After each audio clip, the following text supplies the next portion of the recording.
around the same number of semen, maybe 1.28, but it's very close to have they sold on the Danish market. Market share of 90%, so it's a quite high market share, and it's of course, we are co-op, we are owned by the farmers, so of course they also buy from their own company, so that's also makes sense that we have a high market share in Denmark. One thing that's very interesting here is that how in your countries do farmers do insemination themselves, or do they have AI technicians? No, they have we have doctors. Self? Technicians? Yeah, doctors. Doctors, yeah. Because we see in our own countries, for example, in Denmark, 80% of all inseminations are done by the Viking technicians. So that's a very high number compared to Finland or Sweden. They actually just have 20%, and then 80% are do-it-yourself. And it's because I think Finland, for example, they are so far away from each other, so farmers prefer actually to just do it themselves because it's also too expensive for AI technicians to drive 20 kilometers in between farms. You see how close they are here in Denmark. Another thing is the SimHerd I talked about, return on investment. This is something it was a company built by some professors on a university, and they still get support by the university, so they keep developing this system, this IT system. So this is a very interesting one that I think not everyone in Denmark, but most farmers are actually using at some time. If it is to calculate how many beef calves should I have, how much sexing should I use, or should I go to Jerseys instead of Holstein? These calculations can this system make. Can I ask a question? Yeah. Why we not use bulls for insemination? Bulls? They're too dangerous and the genetic progress is too slow. But we do like cows in stable, we make a stable, and in back bulls, that no danger. We do in India. Oh yeah. But you mean like the best bulls? If you just use the top bull just on one farm, we prefer to have the top bull actually at our place, and then we collect semen, so we actually can make up to 100,000 doses, and then inseminate 100,000 cows instead of just having it at one farm and then just get some calves out of it on this farm. So this is actually also one of the reasons. But of course, we buy the absolute top bulls. Some farmers still use bulls just on cows, but this is not the best bulls, and that's why you don't get the same genetic progress then. And you can have 100 bulls on one farm. Yeah. Yeah, and especially I'll come back to the mating plan, but if you have 1 or 2 bulls on a farm, here with 200 cows, we make a mating plan, especially for every single cow. We classify the cow, and we know how the data is from this cow, and then we can actually select this right cow out of it. So instead of just having 2 bulls to select in between to inseminate this cow, we can select 20 or 50 bulls to exactly get the right combination. Yeah. Thank you. Welcome. Then professional breeding advisors, they're definitely professional. I don't know if I was professional at that time, but you learn a lot during the time. But they are very, very good at mating plans and optimizing them on each farm, and also asking the right questions to the farmers. What are their needs? Because if you go to a farmer and he just had 2 sick cows here this summer because it was 30 degrees, he just thinks, I just want a healthy cow. But with breeding, again, it's a long-term strategy, so they really need to be good at asking open questions to find out what is actually the direction the farmer he wants. So that's also something they are very good trained in. Yeah? Oh, sorry, yeah. Viking Academy, training of herds managers. They have some very good veterinarians in Viking, which sometimes make some training. They make where they open up some cows, you can see them from inside. They discuss this, or they discuss reproduction. When should I AI a cow? 12 or 24 hours after she's been on heat. Things like this actually are academy. So if you have some, as a group here, if you have some good topics you would like to know more about, just go to me or some from Viking and ask if we can have some training, because they are very open to help and let you learn more. I think that would be a good good idea actually. Then of course, Viking livestock. We have a very good reproduction in Denmark. We have too many heifers. A lot of farmers, they use beef, so they don't have too many heifers, but some might have too many, and that's why we have Viking livestock, to actually help the farmers that have too many cows or heifers, to take them and then sell them to other countries. Like for example Poland, where I'm responsible myself, they have a very, not every farmer, but as a group, they have a very bad fertility there. So many farmers need more cows than they actually have heifers. So they buy a lot of heifers from Denmark actually to keep going and keep having milk. Then of course we have the reproduction specialist. That's also the veterinarian that is responsible there, the same as the Viking Academy. Then we have the sensu we talked about earlier, very good, and this is also a reason why the reproduction is so good here in Denmark, because we find them if they are on heat with this sensu. And then again, yeah, specialists in hoof health, the vets again are doing a tremendous job, and this could also be a topic for you. We bring a veterinarian and she will discuss hoof health or reproduction with you guys. Good idea.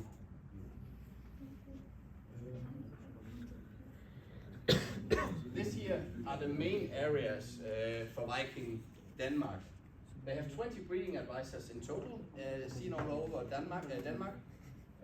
In total, you don't see these mating plans, but they make 3,000 mating plans updated every second week. That means, why should we do it every second week? Because a cow just gets inseminated every 3 weeks, and so much it doesn't happen. But a circle is 21 days on a cow. And then a lot of farmers have a strategy. We want to do sex semen on first insemination or second, and then after this we want to have beef, because the sex is more expensive and the conception rate is also a bit lower. So then that's why they use beef. And if you update them every second week, it actually calculates and can say, all right, this cow has had twice now sex semen, so now it will get mating with a beef. So this is on the plan then after 2 inseminations. So it works pretty well. In total we have 500 sim herd calculations where we make some management decisions, sanding cubicles, milking robots, jerseys, versus Holstein, for example. Genomic test of females. Have some of you seen this? Do you do the genomic test when you put the ear tags in to the calves? No? Because they are more and more, and you nearly don't see them if you put them the ear tags in, but they are actually more and more farmers are doing this just to get a higher value of information on the breeding values of this heifer. Yeah, and then the last 2 ones again, solution for herd management in DMS. I don't want you to fall asleep now here, but have somebody of you worked with DMS? Some of you do the registration on when a calf is born. Yeah, this is DMS. This system, this computer system, that is TMS actually. And there we have a lot of lists also to work with. So Caltex Pro, like this. Caltex Pro. Caltex, yeah. Oh, Calvex, yeah. But this is with the feeding company. They have this system. But if you do a registration of a calving, this is in DMS. That's the computer program where you put in and you press this cow has been calved. Is Smart Quen the name? That website Smart Quen? Yeah, SmartCo. Yeah, that's also what it's called on your phone. Yeah, but you can then, if you see it on the computer, the big one overall is DMS. Yeah, and then the development activities, that's like again the academies. Yeah. And again, the AI technicians.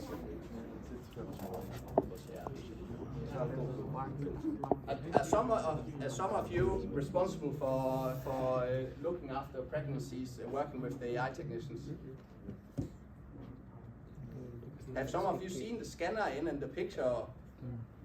Maybe some of you can do it yourself also. There's some of you that can do this? I don't do this here in Denmark, but I could do this. Yeah, you could do this also, yeah. Because I think the smart thing about the scanning is you know if it's a twin, and if it's a twin, then you can dry off the cow maybe 10 days earlier, so she at least get the period of dry period that she should have. So this is something very good that the AI technicians are doing. Yeah. Since you again talked a bit about it, we have 6 people that work full time with this in Denmark. So Sometimes it works very slowly. very slowly. Yeah. How you mean the program when you go in? Yeah, that could Like be it. uploading.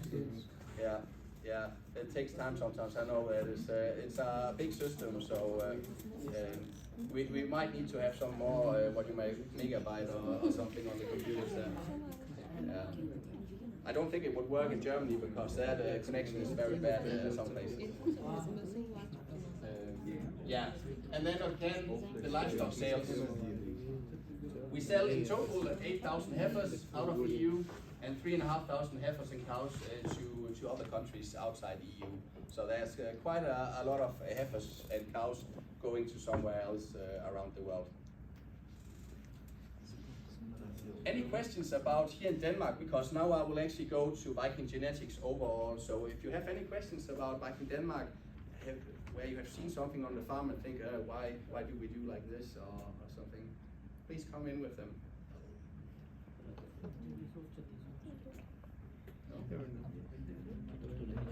Have some of you done the AI course? You have done it. Was it good? Yeah, it was organized by Vector. Yeah. I have done it for 2 months, so it was very prolonged, very detailed course. Yeah, so you could nearly be an AI technician probably. Yeah. Good. Then I will jump over to where I'm actually also working nowadays, and that's Viking genetics. What you see overall, what we do on the export markets also, but also on our home countries, is that we of course sell semen. It's conventional and sex semen. Do you use sex semen also in your countries? In Denmark, we use 98% of all Jersey semen that is used is sex semen because the value of the bull calf is just too low. So, yeah. Then the genomic test of females, it's getting more and more on farms, and you just do it when you put a ear tag in. And then the tools and solutions, we have some international mating plan system where we can get data in Brazil, in India, where we get some pedigree information in. We can actually do a mating plan also on herds international. So we don't need this data system like we have in Denmark to do it. It's a bit more simple, but we can still do a mating plan in other countries around the world. So, yeah. I have one question. Yeah. We want to learn more about the genomic test. Yes. Is it like a database in computer? You are just looking for the like cell proteins and yeah, it's like that, yeah? Yeah, you can see that when we started, you had a lot of provables that you knew about the genes, the indexes and the genes, how they look like, and then we test and we nowadays test the new ones, and then we see if the genes are similar to these ones, and then we can calculate on what level they are on the different traits. Yeah. But if we start talking about genomic testing, then this is a topic for itself, because people are starting talking about CRISP and stuff like this, where you can take something out of the genes and you can put something else in. So people are discussing nowadays if it is if it's okay to take some genes out and then make all bulls that they will give you whole calves. So you take the genes out for horns and you take a new one in that doesn't have horns. It's only genomics test, or like we have 2 types, genotypic and phenotypic. It's not for the phenotypic? This year is of course the genotypic, the phenotypic, the classification of a cow we still have also. Yeah. 50% of all the herds we still do all the classifications also. Because you mentioned about the horns.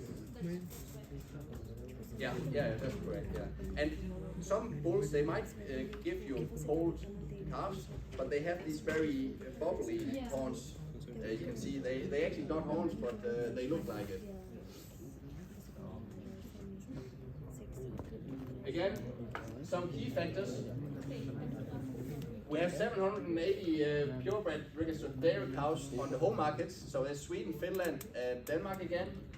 we deliver semen to 50 export markets, and that's all around the world.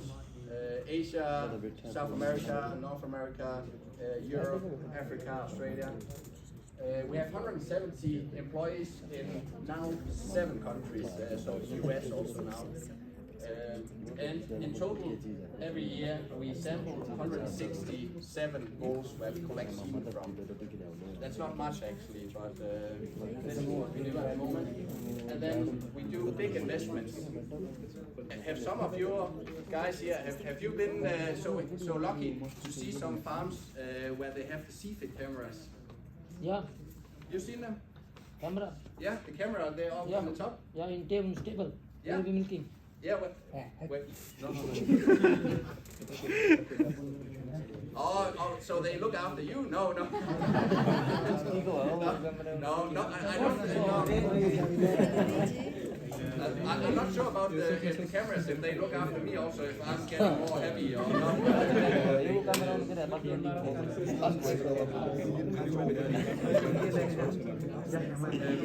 But we actually do have CFIT cameras that actually measure how much a cow eats every day.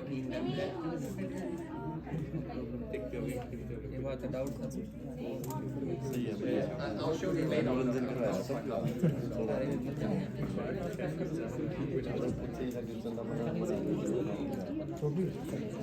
Yeah. We ready here. We have a breeding program here, and we have different ones. We have the Holsteins, we have the Viking Reds, and we have the Viking Jerseys. And these are the 3 main breeds here. You could say in Sweden, where you're living, there are not so many Jerseys. There are more Viking Reds there. But in Denmark, there are many Jerseys, many big Jersey farms. And then, of course, we have the Holsteins. The difference on these cows are that we are working for the Viking Holsteins in the world.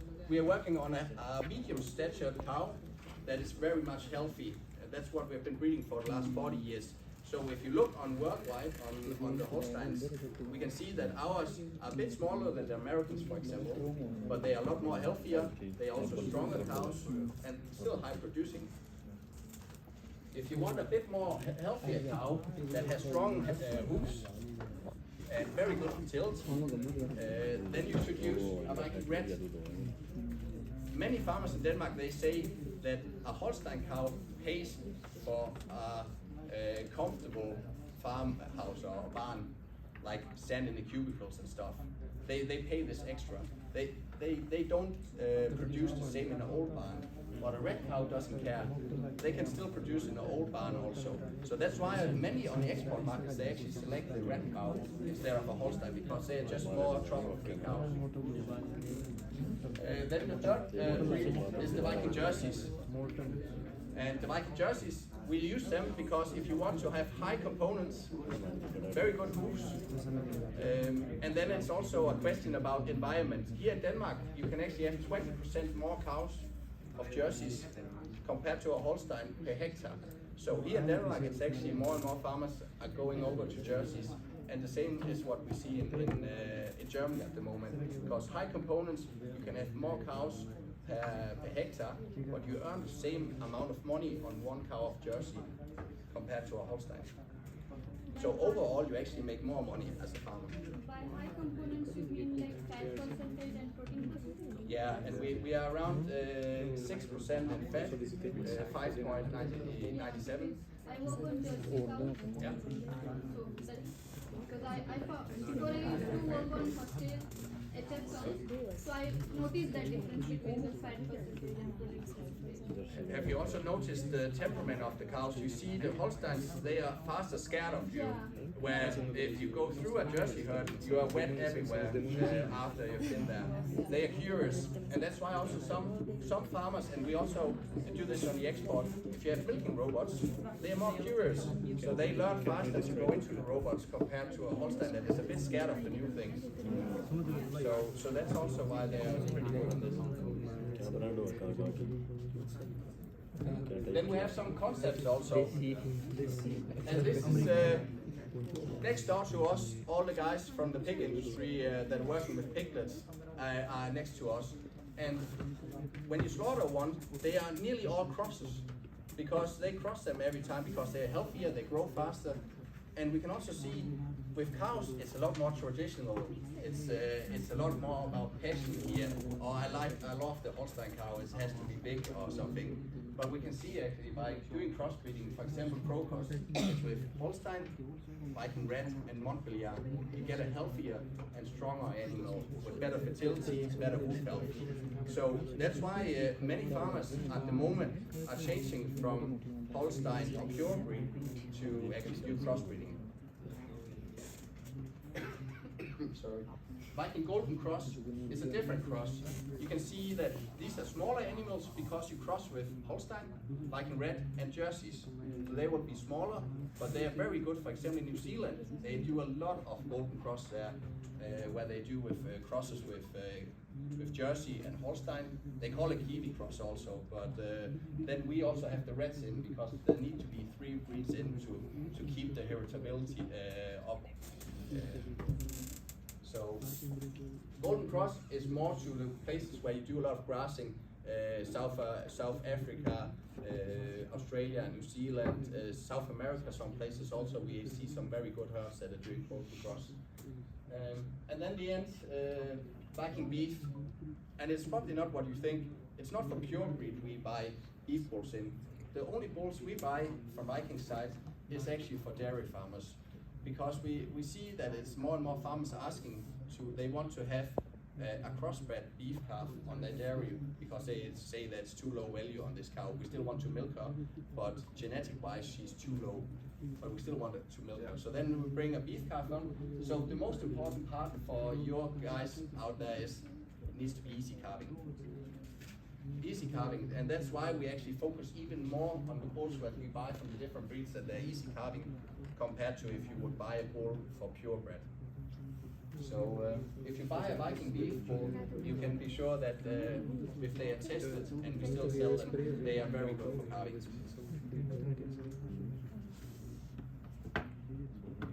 Say, this is innovative things. Here's a picture from a camera, and at the moment we have, I think, around 15 farms that are doing this here, and it's Red, there's Jersey and Holstein farms, and we are working to start some cameras up also in Germany, Finland and Sweden. And that means this year is not on a scientist-based farm. There are normal farms like where you are working, we just put the cameras on top, so the cows, the employees, they don't actually have more trouble working on the farm just because of the cameras. They take all the time pictures, and if a cow comes, it doesn't have something with the ear tag actually. It does have that you can see from top, even if it's a Jersey, they can see small differences. So then this is actually how they see it by how the form is of the cow from the top, but also the color. And then they can identify each cow, and then they take a picture when she comes, and then they measure the height of the feet and around there. So sometimes, you know, the cows, they are moving the feet around and then it will be higher there. But they calculate then this way actually to see how much they eat every time. And out of this they can see the feed efficiency because they see how much is the cow eating and how much milk does she get out. And we have seen differences on farm level of same 2 cows giving the same amount of milk, but one cow is eating 750 kilos of dry matter less. So this is a lot of money you can save if you have the same cow delivering the same amount of milk, but she actually produces it with less feed. And feed is something that is important for the future. You know, it's probably even higher up in the discussions in your countries because land is hard to get. We are competing with a lot of other industries at the moment. There will be more droughts in the future, so we need to have cows that are more feed efficient. If you have the chance here, please ask your bosses if they can come and see these, find a farm where you can find these cameras. I think it would be good to see them before you go somewhere else. Yeah, then next week, I won't go fast, I will go fast through. Next week we do this more and more, not only female, but male beef even also, so you just get the bull calves out of the beef.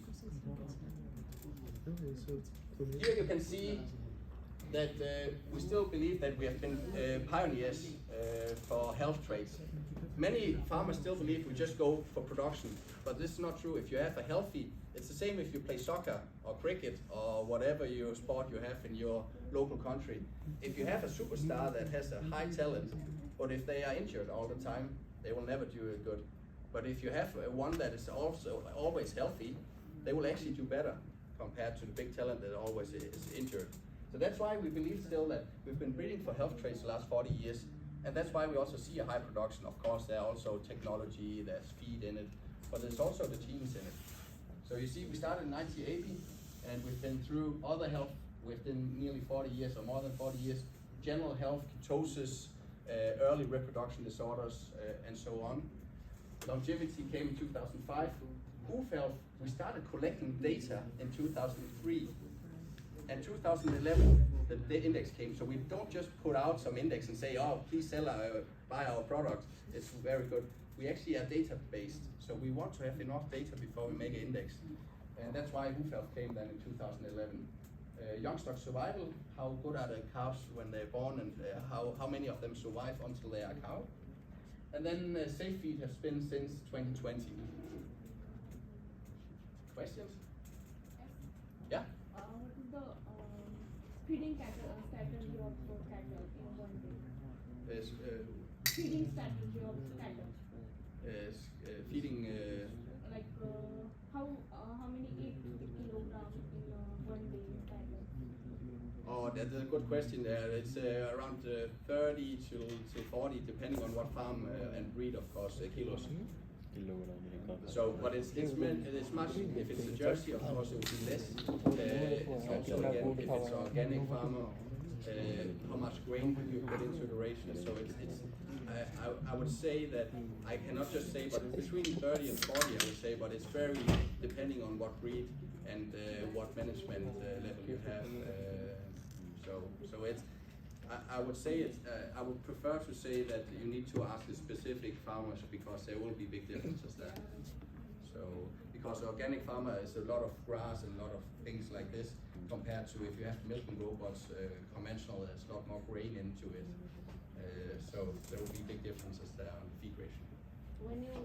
When you say save it feed for selection, you say like maintains energy and something like this. There are two traits in feed, safe feed. There is maintenance, like you say, that's correct. And we can see the bigger the animal is, the more feed they need to maintenance themselves. So that's why actually we see that our Holsteins around the world are better on feed safe compared to a lot of our competitors that are having very tall, 1 meter and 60 high Holsteins. They are just too tall, and the longevity is very poor on them. Compared to a 150 cow, they are actually better on feed safe. This is the one part, and then it's the metabolic weight, how you actually get feed in and what you do with it, how much goes out for milk, meat, and back out. Yeah. So there are two different sub-indexes in this main. And one thing that will hopefully come, I don't know if it's 2025, is methane. Because this is the big discussion here in Europe at the moment, and we have some machines already measuring it in milking robots where they actually see how much they get out there. So, but we collect again data like with hoof health for many years, and then we can see if there's a difference on cow base, and then we'll make an index. But this will be the next what we're working with. Again, this year is key. If you have to remember something about Viking, what it's about is about health, but it's also about data. If you don't have the data, you can have all the indexes. It's nice, you can sell it very fast, but you don't get the cows you want. So to get the right indexes and the correct ones, you need to have high value of the data. And you can see here in Scandinavia, each cow has a unique ID number, so everything that the cow does actually goes into the database. All data is recorded in one database in Sweden, Finland, and Denmark. It goes together, and that's how we get the values out. Strict veterinarian rules. I cannot just go around with with medicine and do, you want this, you want this. It has to be very correct. And farmers will get big fines if they don't do it correct. So I haven't heard about farmers that are trying to do something else there. Then again, 90% of all Nordic cows are recorded.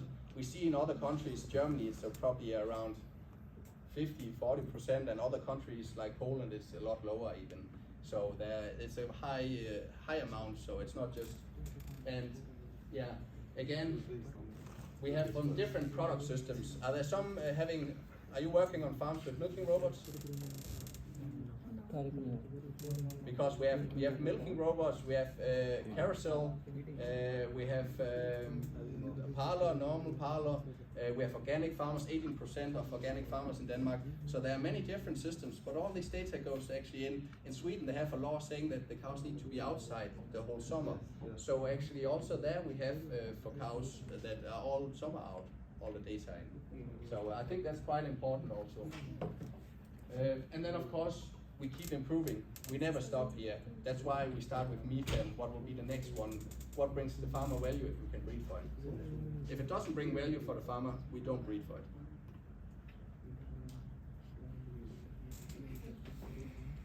And again, this year is all here, you guys, that's where you are putting all the information in.